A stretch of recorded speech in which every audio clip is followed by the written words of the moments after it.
On behalf of Avantis and Team Lease, a warm welcome to our distinguished panel members and audience today. We are here for yet another significant discussion with experts from the industry on compliance challenges which we all face and practices on how to deal with them better. As an intelligent race, we've always learned to deal with problems. 2020 was an unprecedented year. We saw pandemic create chaos in our lives.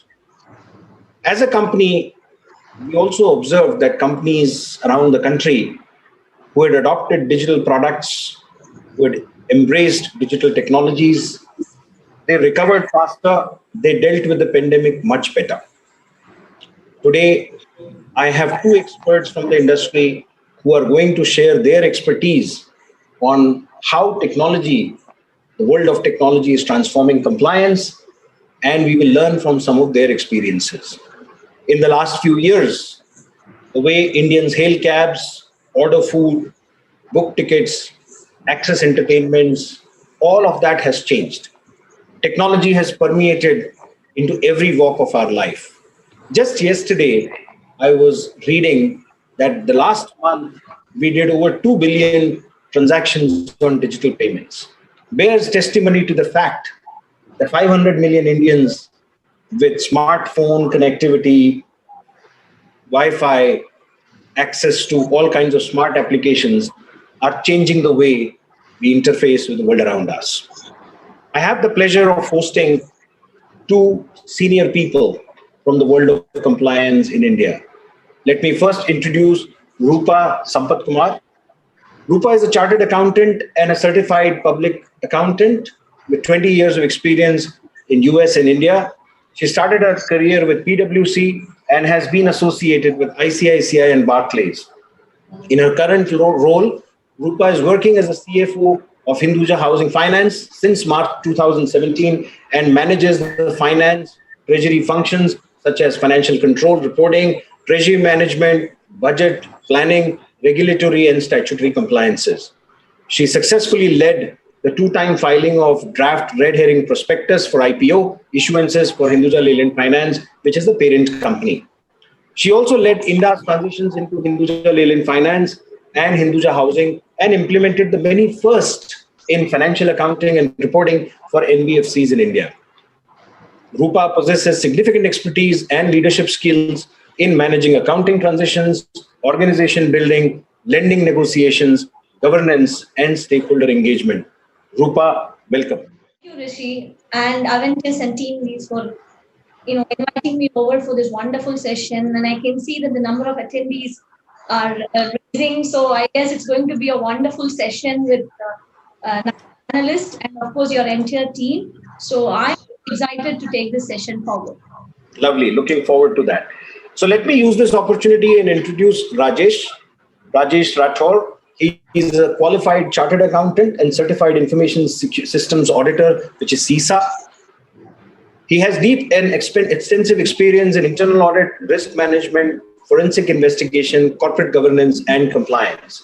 Rajesh currently leads the audit and risk management function at Aurobindo Pharma, brings over 15 years of rich experience working with EY, KPMG, and Murugappa groups in India, Middle East, and African regions in various manufacturing, including pharmaceutical, agrochemicals, metal, and mining.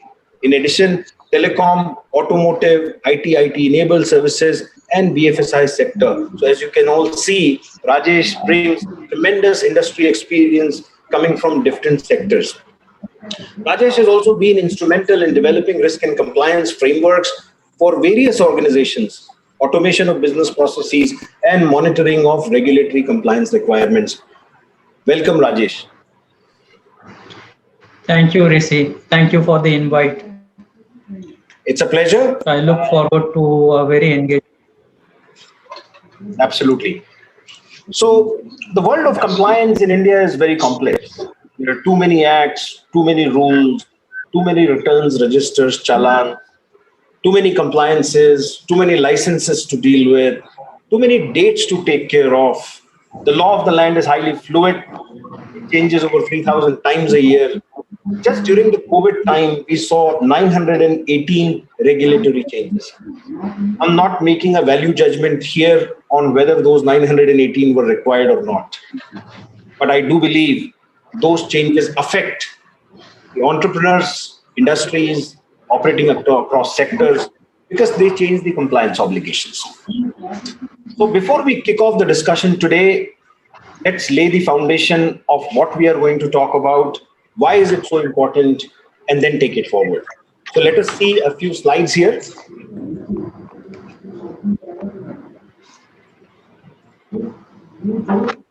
So just as a quick foundation, India has a universe of 1,536 acts, 69,233 compliances that lead to about 1,618 filings across the law of the land.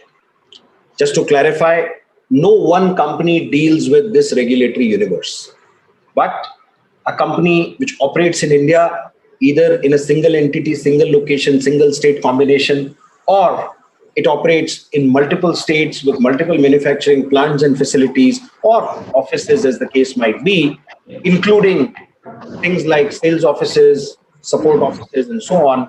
They typically deal with some permutation and combination of this 1,536 acts. These are divided into 7 broad categories. Just to stay on the previous slide for a moment, these are divided into 7 broad categories. The largest among them, as we would suspect, is labor. 30% in terms of acts, 47% in terms of compliance of the 1536 comes from labor. Followed by many subcategories like finance and taxation, which deals with direct tax, indirect tax, customs, FEMA, advanced tax, GST, various kinds of filings, they go under finance and taxation. Followed by environment, health and safety, which deals with CPCBs, PCBs, that basically means pollution control boards, air, water and soil pollution norms, solid waste management, e-waste management, hazardous waste management, all of those go in EHS. Followed by commercial, which includes hoist lifts, cranes, pressure vessels, boilers, tools, tackles, gas holders. These are equipment that we use in our plants. Depending on what equipment you have, there are statutory requirements around licensing, registration, statutory testing, record management, and so on. We are all familiar with secretarial. Secretarial deals with Ministry of Corporate Affairs, MCA, SEBI, NSE, BSE, depending on whether a company is private, limited, listed, and then industry specific, where sectoral regulators come in. Today, the 2 panelists that we have deal with their own set of sectoral regulators. Rupa comes from an NBFC, shadow banking institution. RBI, National Housing Bank are some of the regulators that she deals with. And Rajesh comes from pharmaceutical and deals with the drug controllers and so on and so forth. So all of those typically fall into those buckets. Moving forward, we have put a lot of data in this space together. As you can see, this is a heat map of the country in terms of compliance obligations by center and by state. Definitely don't intend to go through the details, but this provides a view of where these 1536 acts emanate from, where these 69,233 compliances are. Moving on to the next slide. When we talk about compliances, we deal with the law of the land. Nothing is left behind. What do we mean by compliances? All kinds of licenses, registrations, permissions, consent orders, returns, registers, challans, payments, remittances, displays, exemptions, committees, their operations. All of these are examples of compliance. By no means does this slide convey that this is the holistic list, but this is an indicative and illustrative list, which hopefully gives us a view of the complexity, the diverseness, the variety of these compliances, and hopefully you get an idea of the depth of expertise that may be required to manage these compliances. Moving on, compliances are at 3 levels: central, state, and local. We all know that. There are items on the union list, state list, concurrent list, and then there are local bodies like municipal corporation, Gram Panchayat, Zilla Parishads, MIDCs, SEZs, STPIs, and so on. All of these affect our compliance obligations. We already discussed the 7 categories, so I'll skip that. And there are three types of compliances: time-based, event-based, and checklisted. Time-based have a frequency, event-based are required when events happen, and checklisted are ongoing. These obligations don't stop. These include various kinds of displays that need to stay on the walls 24/7, 365, and so on. We've also modeled the compliance data in our next slide to show you how complex compliances can get. As you can see, a small company with a single state operation typically deals with about 60 acts and about 750 compliances in a year. As you increase the size of this company, take it from a single state to a multi-state operation, the number of compliances go through the roof. Such a company with about 6 plants today deals with close to 5,500 compliances across 135 different acts, dealing with about 100 odd licenses and registrations. Same company, when expanded to about 11 locations, as you can see, the compliances can get to close to 10,000. So let's now unshare our presentation. Let me bring our panelists into the conversation. Rajesh, you come from a manufacturing background. Rupa comes from a service background. So we have a fantastic combination today. Let me first bring you into the conversation. You already saw how complex compliances can become very quickly in India. If a company wants to scale, start from a child, there are two options. Either you can stay a dwarf or you can become large. But the moment you become large, there is extremely complicated compliance structure that one deals with. I want to bring you into the conversation today, hear your perspective on challenges of dealing with compliance. What are the key problems? What are the key issues? And then in the second part of our dialogue today, we'll deal with how to solve them. But let's hear from you, based on your rich 15 years plus of experience managing this. What are the challenges in your view?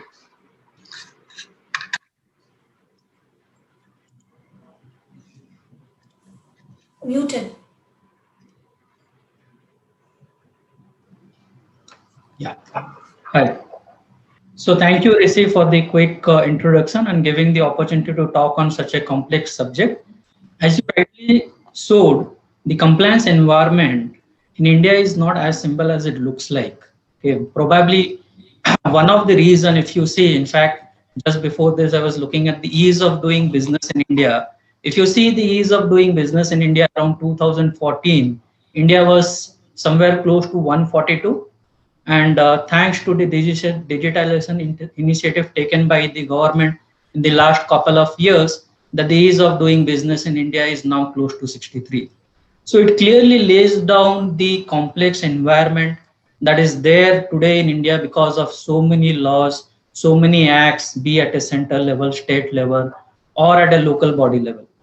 Now multiply that for an industry like us, who doesn't only deal with the Indian regulators, but today we operate close to 150 countries where you have to deal with the law of land of the various countries. Plus, the impact is when you are dealing with Indian laws and regulations. By and large, the Indian laws and regulations mostly focuses either on the penalties or imprisonment, or in few cases where there could be business disruptions. Whereas if you look at the international laws, for example, like if you look at an FDA compliance requirement for a pharmaceutical industry, or for that matter, the Foreign Corrupt Practice Acts, which when you deal with the foreign officials, the impact is by far more reaching than what we see in here. Okay. So for example, if you look at the FCA compliance, it doesn't just restrict you with having place of business in US or any dealing by the company or employees or etc. It also goes beyond where all the agents who are directly or indirectly involved with the organization, whether it is a distributor, whether it is a vendor, all of them need to be compliant. And the penalties, etc., that goes under this acts are far more reaching rather than just the imprisonment or something. In fact, few of these times, the penalties goes in billions of dollars. So, and if you see the impact of, let's say, an pharma industry, if you have an FDA notice, etc., it doesn't just limit you to business disruptions, etc. It also leads to your reputational damages. It leads to your damages which could be far reaching in terms of your market loss, your business disruptions, your competitive advantage, etc. So that is where you see that the compliance requirement is not as easy as it looks like. Okay. And the nuances of this are actually multiplying. So Rajesh, very interesting point there, that we often look at compliances from an India perspective only, but a company like yours, which is actually operating in 150 countries and selling drugs, which is a highly regulated industry everywhere else in the world, the complexity can simply skyrocket, spiral, and go out of hand because there are nuances of law, interpretation issues, specifics that need to be complied with. Otherwise, before you know, you could lose business licenses and have notices to deal with in different countries where you may not even have a sizable presence. So, very interesting point there. So when we focus our energy on India for a few minutes, what are the key challenges that you encounter? I think as you rightly put on your slides, I mean, majority of the compliances for a manufacturing setup would primarily focus around the labor law compliances and the environmental compliances. And in fact, there are many areas where, the companies who have gone wrong in handling these compliances have faced multiple issues, right from, shutting down of businesses or temporary shutdown of facilities, etc. And notices and other things are very common these days. But I think the government is also taking a lot of extreme steps in the interest of public in case the issues around this go beyond reach. And we have a lot of cases which we have seen in the open market where companies who have missed out on the environmental compliances or similar compliances had face a lot of difficulties in their businesses.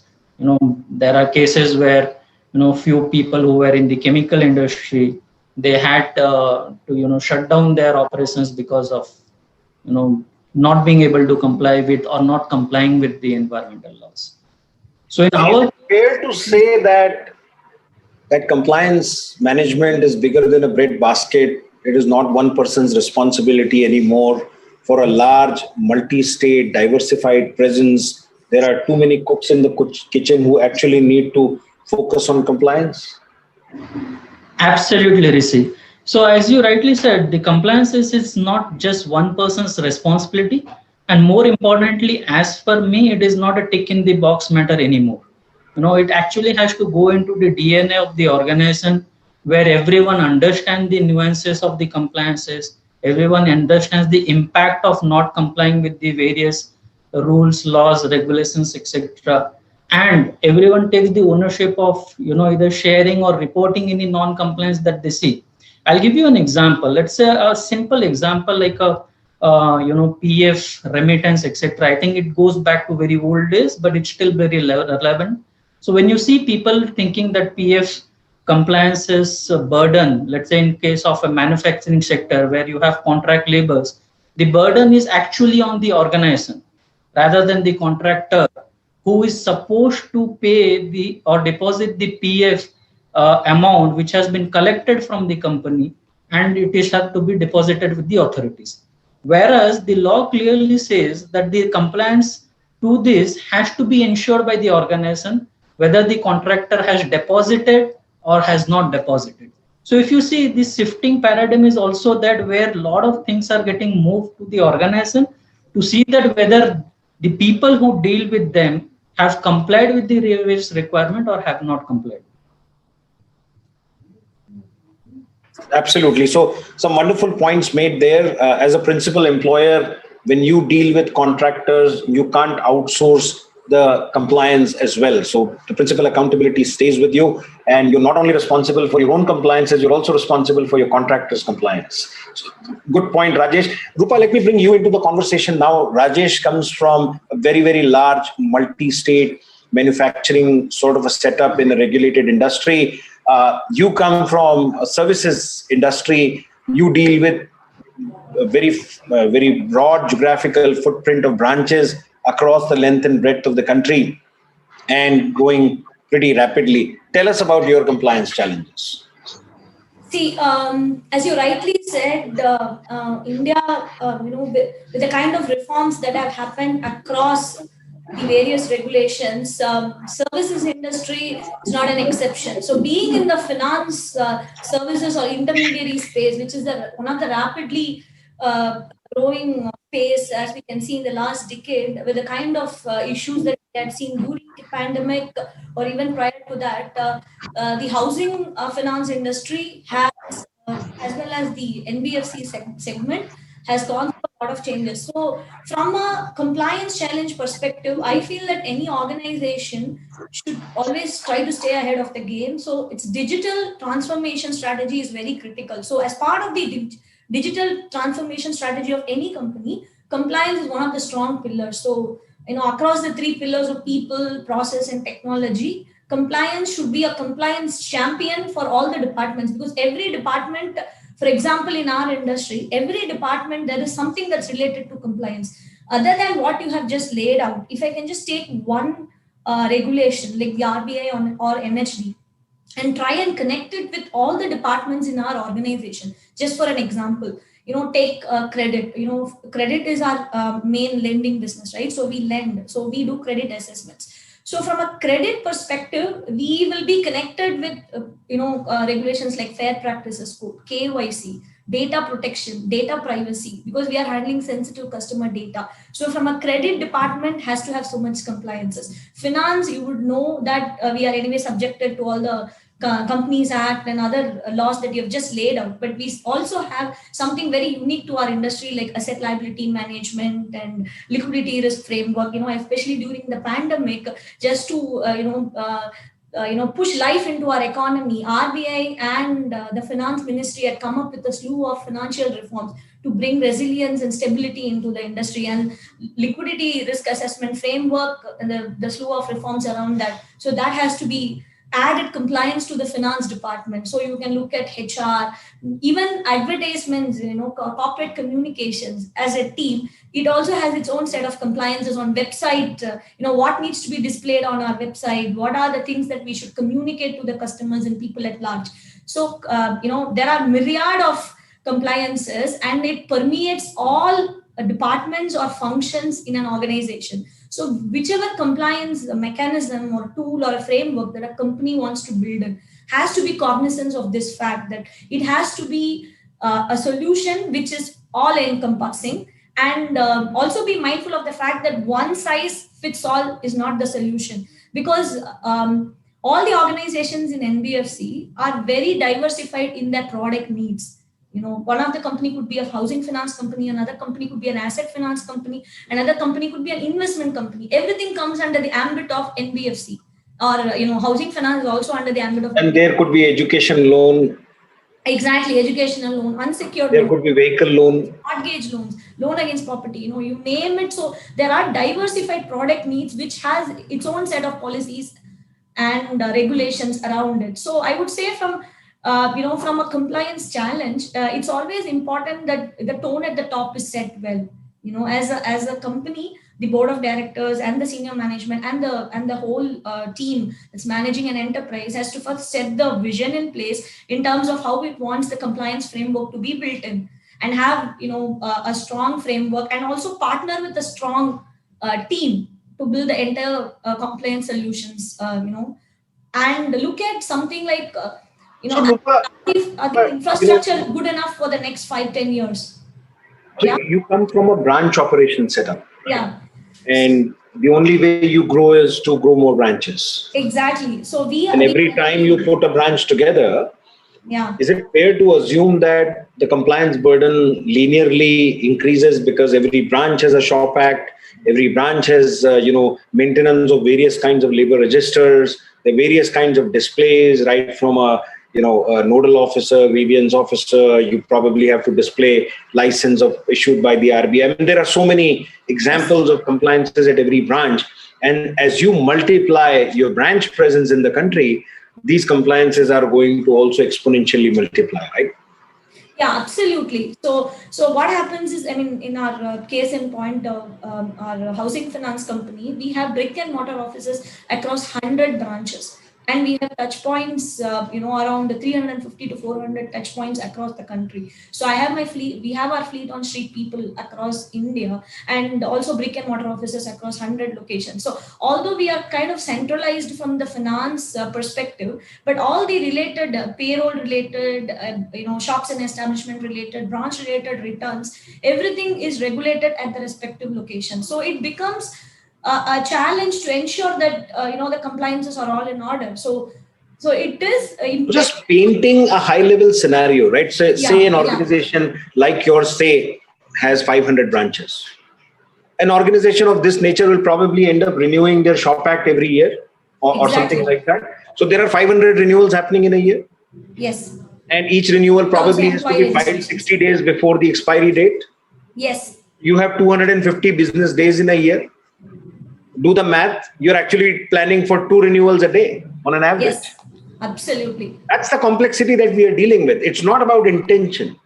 It's about, as the business grows, as it becomes viable, as it has geographical spread, present in multiple states, they speak different languages, they come with different cultures. There are localized compliances. So like in the state of Maharashtra, at the reception, you're supposed to display the name of the company in Marathi, right? You're supposed to say, Yethe bal kamgar kam karit nahit, meaning we don't employ child labor. And I'm sure there are similar compliances in Tamil Nadu, in Karnataka, in Kerala. The diversity of some of these compliances based on the interpretation of local acts and compliances can simply throw compliance in an extremely complex mix. Yeah, add to that the cost of compliance as well. It not only has financial implication, it has a bearing on the reputation of the company. The customer experience today in a digital world, right? The customers are the king. And I wanted to quote a very interesting, statement made by a New York Times columnist. Okay, just I will read it from what I read a few days back. In 2004, Facebook didn't exist. Still a sound. The cloud was in the sky. 4G was a parking place. Applications were what you sent to colleges or job interviews, and Skype was treated as a typo. So to where we are right now, just to set the context, people will be wondering, we are talking about challenges. So is solutions coming in the way? So I just wanted to see, how things have, spanned over the last decade, how India has been able to be driving the entire digital revolution, not just in terms of regulations, but in terms of how the business has been made, customer experiences. The entire 500 million people are the customers for any sort of business that we deal with today, right? It's not just restricted to banking or buying a pharmaceutical product. It's equally important that, the consumers are addressed. So that's the industry and the landscape we are looking at. So of course, yes, compliances are a huge thing, in the entire scheme of things. So very well said. Let me add a couple of points here. To top all of this, Companies Act of 2013 brought in criminal proceedings and jail term for key management personnel, directors and board members. It brought in additional accountability and responsibility on directors, independent directors, and so on. If you look at some data that is coming up from the last few years of independent directors, the resignations have gone up. It's very difficult these days to find a good independent director who wants to take the risk of being on the board, given all the penalties that are there as far as their role is concerned. In addition, regulators have deeper enforcement capabilities. They are using AI, ML. They are not just buzzwords anymore. Some of the regulators have capabilities to ingest large quantities of data and find trends, find symptoms of fraud, find evasion, find delays. Now, we heard Rajesh talk about more notices. The funny thing is, these are not just more notices, they are more precise notices. Earlier, they used to randomly pick and issue notices. Today, there is no randomness. The system throws an error. You look at CBIC, CBIT, income tax knows who's delayed, SMSs come, reminders come on SMSs, and they can actually issue a notice on the subject. And that notice more often than not is precise because there is an example of a delay or an evasion or a fraud or some sort of it. So I don't think compliance is simple anymore. You can take things for granted anymore. if I were a compliance officer in a company, I'd probably spend more sleepless nights than otherwise, because you don't know, you're sitting on a ticking time bomb, and you don't know from which direction a new notice will show up that you'll have to start doing work. In So, fact, Rishi, yeah, I think you made a fair point where you said that government has taken the analytics etc. to far more level than it was earlier. Because if you see now, in fact, the legislation is also beefing up. Where you say in the finance bill this year they talked about 26 AS coming with more filled up data, government investing so much on the data centers where you are able to pick and track who has filed, who has not filed.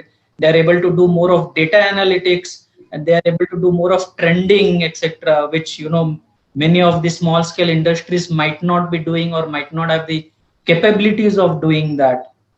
So all this adds to where the compliance is getting fast paced. And as Rupa rightly said, the news is traveling much faster. It is not the government is only getting the information from their data centers or from you. It is also collecting a lot of information from the social media etc., where you are flagged or some notices come or something. So all this creates a web of information that the government is using today. Absolutely. Rupa, you wanted to add something? Yeah, no, I wanted to say that, it's one of the important points in any boardroom discussions, how the board of directors, especially since you brought out the point on independent directors. So, independent directors, their compliance is one of the favorite aspects in any organization's board meeting. There'll be an agenda item dedicated to that. Is, how do we ensure that all the compliances are taken care of? Even mandatorily, Companies Act requires a CEO, CFO certifications to be placed in the board meeting along with the audited financials. And still we get these, people ask, I've, shared this conversations with my other counterparts in the industry, where people ask about, are there any set of non-compliances, or how are we sure that the entire compliance, is taken care of? So this is a very important question in any board meeting. So, the funny thing, Rupa, I want to add there, most companies don't even have a comprehensive list of all applicable compliances. The problem begins right there, right? In my opinion, what cannot be measured cannot be managed, right? So you have a scenario where there is a blind leading a blind. Compliance is a loaded subject. There is depth and richness of expertise in so many different areas. Factory compliances are different from shops and establishment compliances, are different from RBI compliances, are different from secretarial compliances. So many people have to be motivated in order to do their job really well if you have to stay compliant.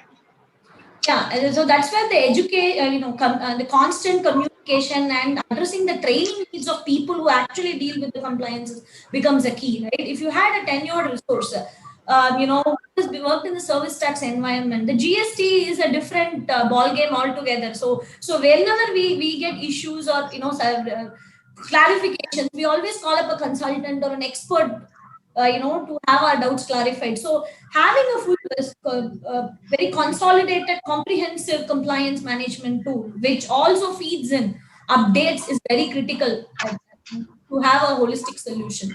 Sure. So I think we've spent about half an hour talking about the complexity of compliance that a compliance officer deals with, the challenges that we all face, and the length, breadth, and width of these challenges, and the ramifications in case these challenges are not met well. So we have over 100 people on this webinar today.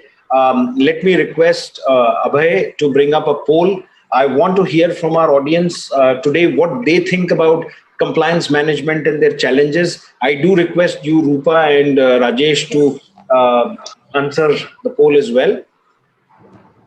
We do this poll every time we run a panel discussion, and some interesting trends come up which we discuss at the end of the discussion.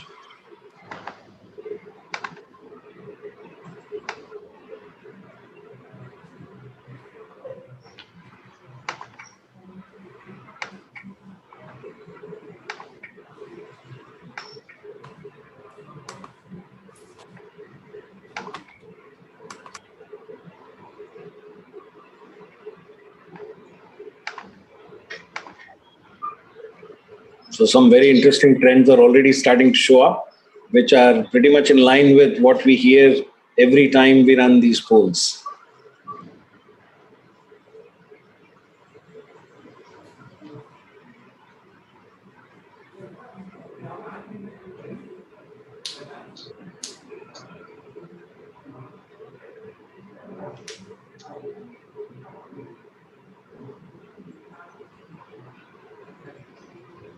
I hope all of you are taking the time and answering these 8 questions.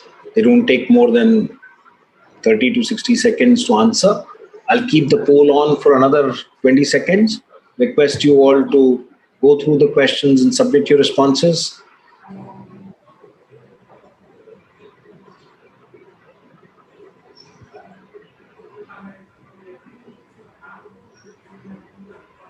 I request all of you to take a shot. These inputs really help us.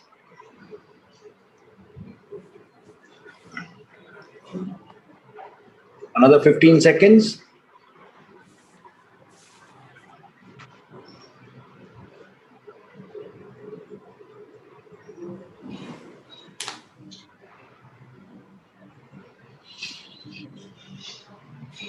Last 10 seconds. Please go ahead and submit your responses. And we are going to close the poll now. Okay, so we'll share the results towards the end of our discussion. But let me now switch gears, move to the next portion of our discussion. So we already established the fact that managing compliance is complex. As the organization size and complexity and geographical presence grows, the complexity simply exponentially multiplies. For a company like a large pharma company, which Rajesh comes from, there is additional complexity coming from an international customer base, which puts additional onus of compliance within the company. So people, process, and technology, they all need to work together so that a culture of compliance can be prepared. So let me bring you in, Rupa, at this point. As we discussed, you have a sizable geographically spread presence. Obviously, you're doing exceptionally well as a company. What are the tips and tricks for our audience today? How have you leveraged technology? How do you leverage it on a day-to-day basis? How do you manage compliance? So initially, we looked at in-house compliance tools to manage it, except that we had a fragmented set of compliances. Like some portion of it we had outsourced vendors and some were done internally. Then a couple of years back, we decided that we wanted a holistic compliance solution. So we have been partnering with Aventus on their tool for implementing compliances. So the tool has been working well. It has basically connected the entire organization across the array of compliances that that are applicable to NBFC space. And I would say that I have coined an acronym, for the tips that I feel are would be helpful for any organization which wants to take compliance seriously. So the acronym is IEDRs. So I will be a no-brainer. So I'll come to that at the end of the the session on this. D stands for data safekeeping, data privacy, data sensitivity. So when you choose a compliance partner, you should be fully having a good understanding of what the capabilities of the compliance partner would be in terms of safeguarding your data, especially in an NBFC scenario where we deal with 10 lakh customer personal records, our own personal information about our company across 350, 400 branches, with the GST certifications, the service tax certifications being uploaded. So it really adds up. So in terms of data security and data privacy, and in fact, RBI also mandates that, when we partner with organizations and outsource with other organizations, we need to be mindful of data security and data privacy. E stands for an enterprise-wide solution. So compliance should not be for a particular function. You should look at partnering with a company which can provide a holistic set of compliances which addresses, as I laid before, which should address compliances across all departments, across all functions. And the A stands for one of the most important futuristic view, which will be the agility of the service provider. Is he going to provide a suite of compliances which are well tied up with the technology in place, current state of the moment, or is it going to become state of art such that it's going to satisfy the needs of the user, 5 years down the line or 10 years down the line? So agility of the solution is very important. And S stands for scalability. And another word which is quite opposite oxymoron will be simplicity.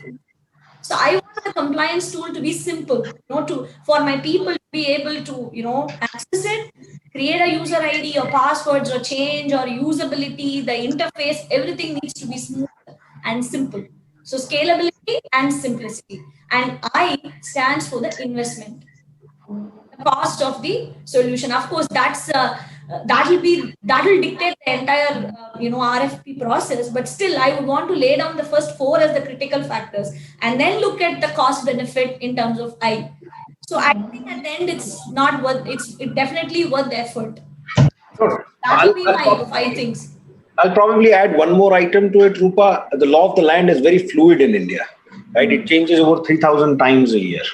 And believe me, when I say that these changes are published on 2,233 different websites. These websites are central, state, and local. There are over 400 websites which are central. There are 1,240 which are at state level, including various ministries, departments. And then there are at least 556 different municipal corporations which actually publish some of these things.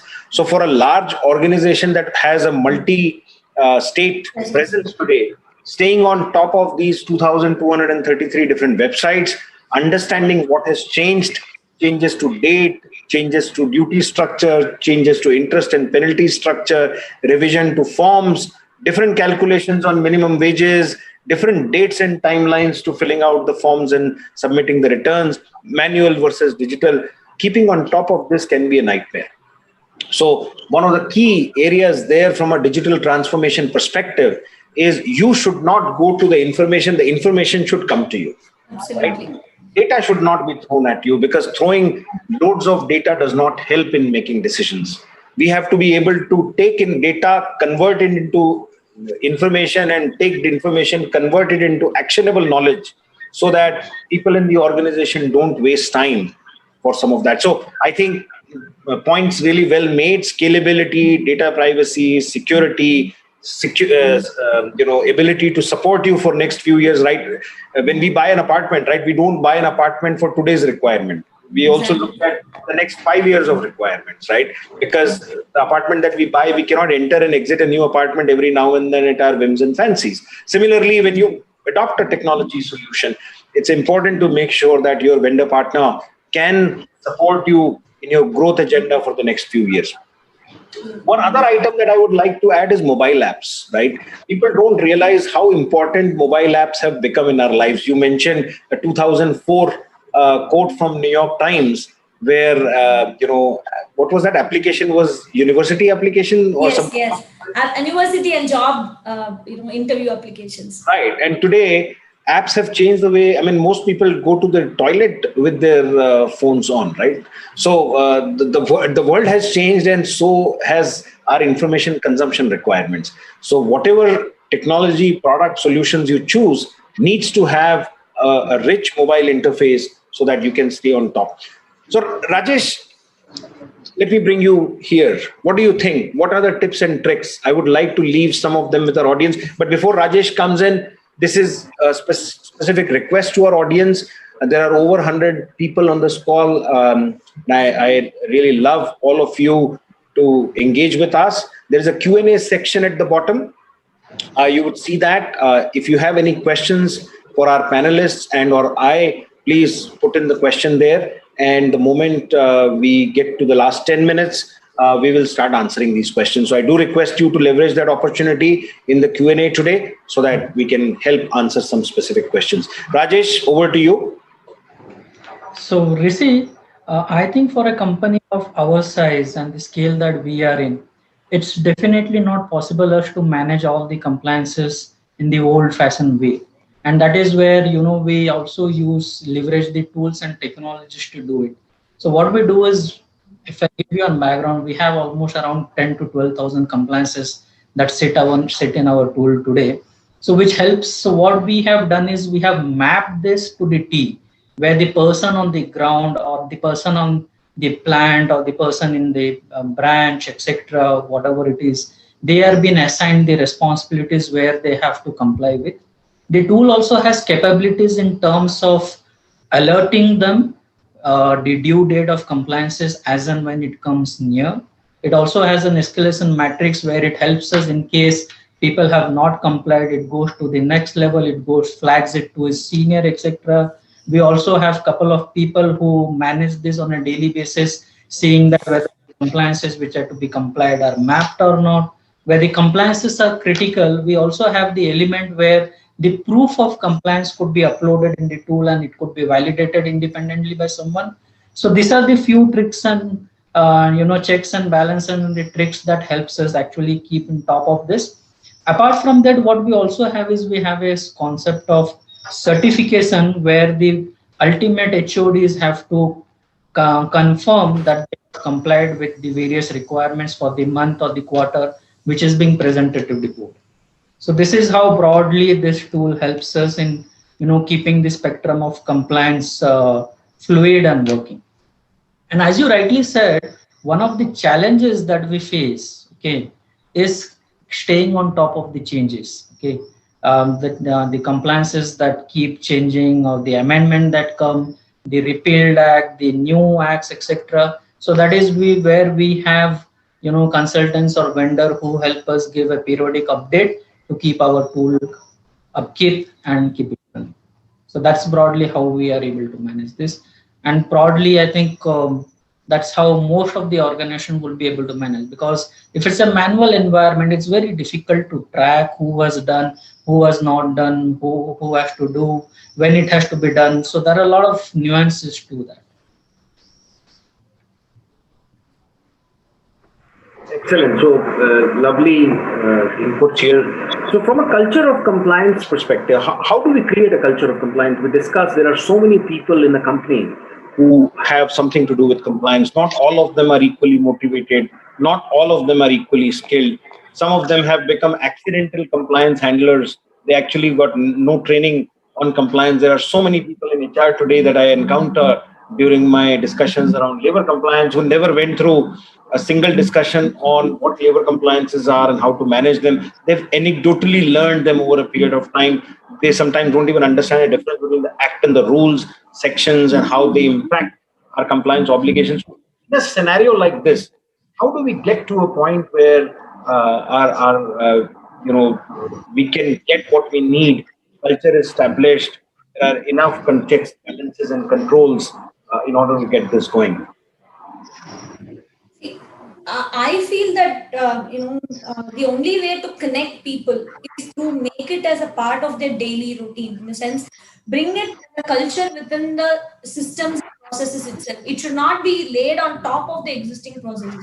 So when an organization like ours went about mapping the compliance and identifying a partner, the first thing we did was we went about with the communication strategy, across the board. We have our corporate communication. So we went about having a communication strategy that way, laying out what the action is and how we want to connect it to the entire processes. So it's not something that it's, in addition to their existing work. The existing work requires or demands that they use digital platforms to make sure that the work is done easy. So bring out that, hey, you can reduce your time load, by a day or so, using the compliance tools. So tools make it, tools should be simple and attractive to ensure that people stay on top of things. So I think the easy way is to make sure that it's connected to the KRAs and, as part of a mechanism itself, right? So when we have dashboards, which are seen not only by the respective seniors, but it's also presented across the organization. So that sort of sets the culture that is taken seriously, and people are rewarded for being prompt and being compliant. So the dashboard mechanisms absolutely work. And to talk, actually, our service provider, Aventis, actually organized the training programs, which helped people to understand the length and the breadth of compliance framework that the company is subjected to, right? Because a person at a branch may not understand, other than his set of, things to do, why he needs to keep a board, outside the office, or why he has to be vernacular in language, or why the Shops and Establishment Act is connected to a branch manager, who is only in the business of Danda. His calm is only to Danda, right? So he is not going to be worried about why should I be worried about it, or how am I supposed to know that I'm supposed to be doing this, right? So the only way to connect these people is to communicate, educate them through a holistic tool, and also bring it as part of the KRAs. And also another thing is, training through corporate dossiers, explaining them. We had a situation when during the demon time, right? So the government come up with a regulation that you're not supposed to collect more than 2 lakhs per customer per day through cash. Earlier to that, it was because we are addressing the bottom of the pyramid segment. So cash collections is very germane to our business. So I explained to this guy that he is not supposed to collect money from a single customer in violation of this rule after the demo. So the way I could thrust this upon this person is to fix a lock in the ERP or our enterprise solution such that this is not breached. So same way, bring a compliance culture through a system and process in place and connect the technology with the people and process. Excellent. Rajesh? So I think Rupa laid down, how actually the compliance culture has to be laid. It's mostly where, the tone at the top also helps. If the senior management is serious about compliance, they do not see compliance as a tick the box kind of requirement, whereas they see that it is something that has far reaching impact, which I told at the start of the session, where it could, impact your brand, reputation, market, etc. So that is one area where it could help. As I said, in our case, we do report to the board every quarter on the compliances. There are few compliances we take very seriously. For example, in a manufacturing setup, environmental compliance is something that we check very thoroughly. We have a large team to look at. Being in pharma industry where there are data integrity issues, etc. So we have a good governance system in place, which also puts a lot of checks and balances in it, but also making people aware. Because coming from an audit background, I also see most of the times people fail to comply not because they didn't want to comply, but because they didn't know that they had to comply. See, I give you an example of the FCPA Act. Most of the people do not know that the FCPA Act would also encompass where you deal with your vendors, or where you promise to pay. They think only if you have paid a bribery is where it is applicable. But even if you have promised to pay, or you have offered, or even when you have given anything in kind, it again attracts. So making people aware what is the law, okay, what are the requirements, how they have to deal with, what are the nuances, those kind of training environment within the organizations, whether it be through the flyers, whether it be through workshops, etc. I think all that helps the company to be more compliant. So basically, don't assume that an employee doesn't want to do the compliance. Correct. Assume that the intention is right. Some checks and balances, some control systems, a combination of training, process, technology, oversight, inclusion of some of these items into KRAs so that there is a carrot and a stick methodology. All of those things need to be done every day of our existence, because I believe compliance is not a destination. Compliance is a journey. Every day we operate in a highly fluid environment. Things around us are changing rapidly. Compliance obligations are changing. What worked yesterday doesn't work anymore. What works today will not work tomorrow. It is a journey that we all are on, and happy to partner with both of you and your esteemed organizations along this journey. Let me now quickly bring in a few questions that I have attempted to answer, a couple of them in typing. There is an interesting question by AB. AB is saying, and either of you can take this question, does bringing in compliance automation solution help? And what is the impact from a cost and penalty point of view? Do you think the penalties have gone down? So I definitely do not think the penalties have gone down. In fact, I feel the cost of missing a compliance is far more reaching than the cost of compliance itself. So I'll give you an example of one of the oil spills that happened. I think everyone on the forum would know that. Okay, it happened a couple of years back, which was more of an operational issue. But this resulted in an overall cost of around $65 billion for the organization. Similarly, where there was one of the leading auto manufacturing car maker who had close to $33 billion of cost because of recall or because of penalties, etc., where a lot of senior people had to resign or they were suspended because of the tweaking of the emission norms. So definitely at any point of time, the cost of compliance is going to be far more less than the impact and implication of the compliance. Yeah, add to that is the customer segment that the company is dealing with, right?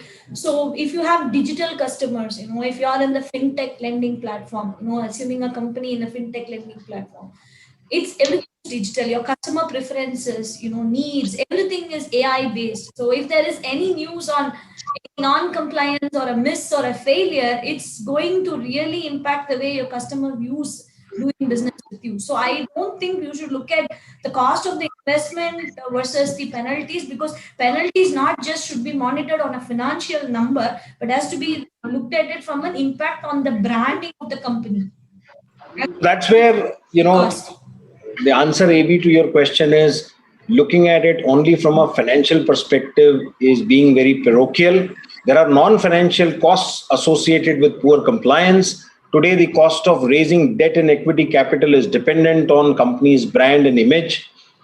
Investors like to work with companies with clean corporate governance record.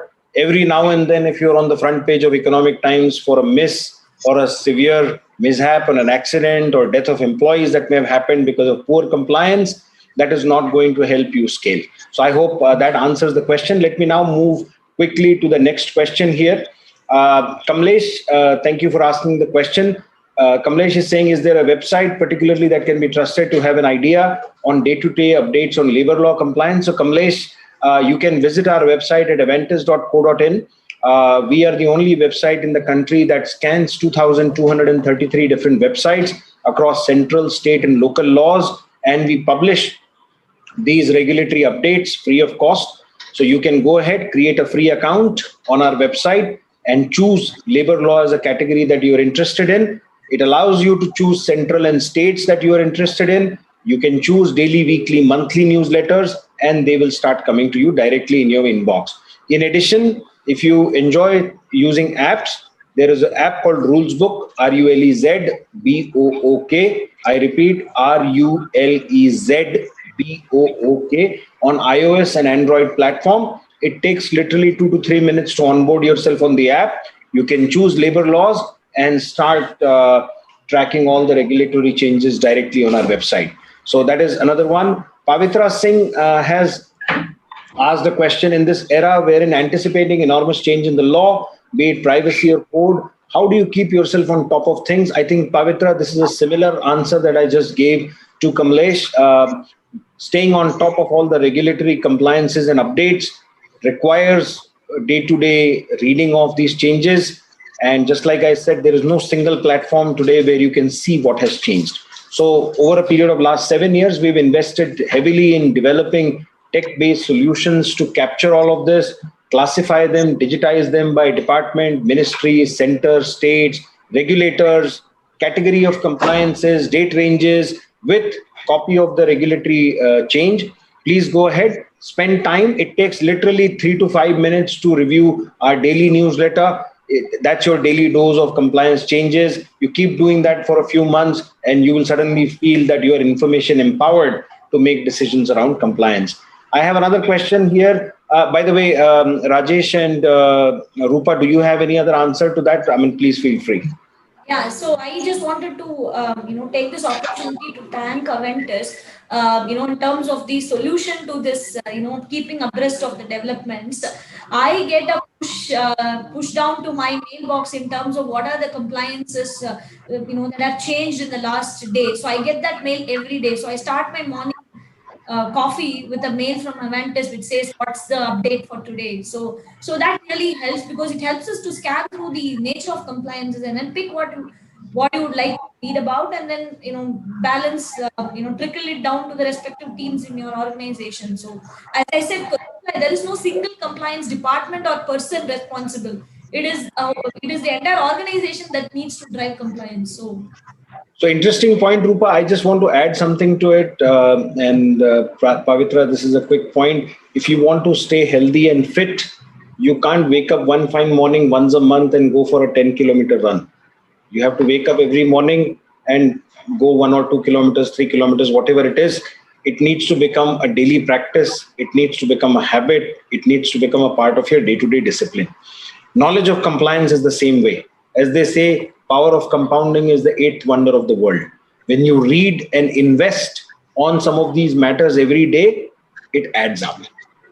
If you look at yourself and your knowledge a year from today, if you've invested in that, you will probably come across as a far more information empowered person than you are today. So, but the source of information, as I said, you can always go to our website and there are a lot of free resources. Yes, Rajesh. Just to add to what you said, Rishi, while making an habit is important, also having the infrastructure is equally important.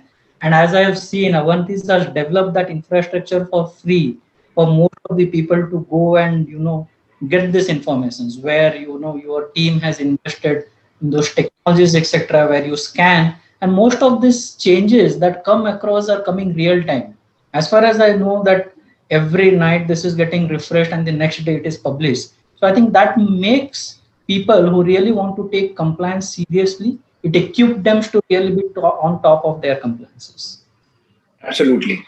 So I don't think there is a simple solution to this problem. There will not be a great day when world will be hunky-dory, the world hunger problems will be solved, and all the crimes of the world will be solved. No, I believe every day when we wake up, we come back to work energized and work through the day, adopt good technology practices, change behaviors, bring in some HR practices like Rupa pointed out, and continue to vow to reduce the cost of missed compliance, cost of poor compliance, because the maturity in our systems and processes is growing.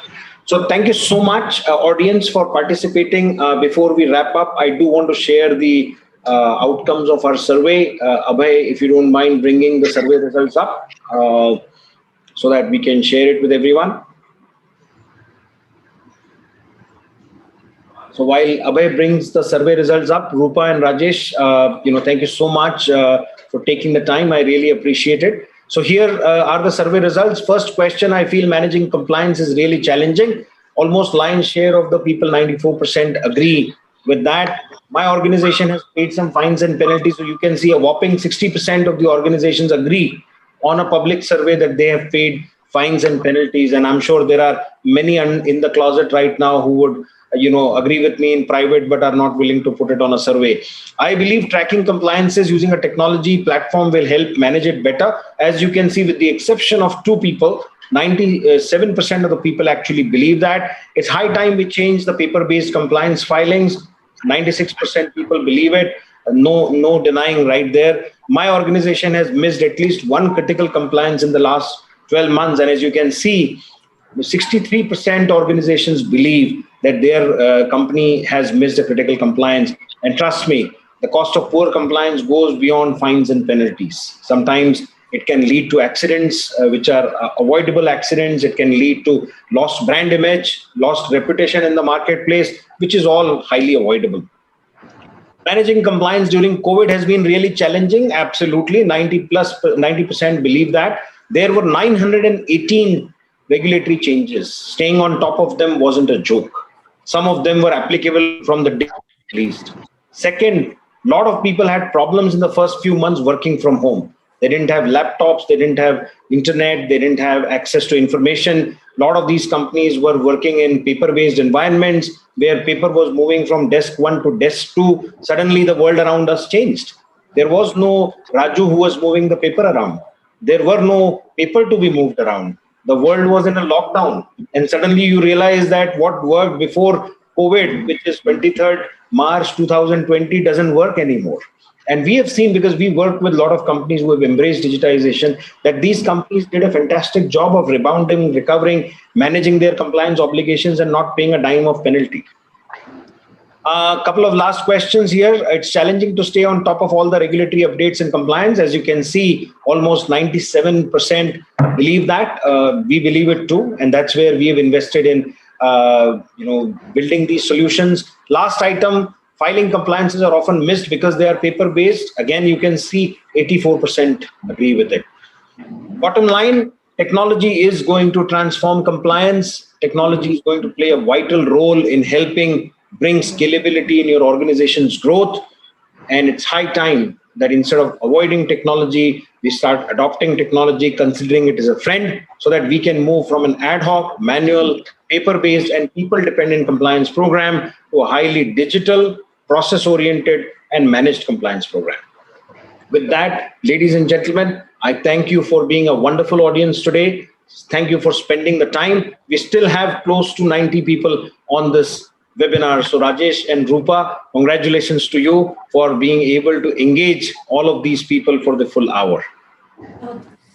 Thank you, Rishi. Thank you, Rishi.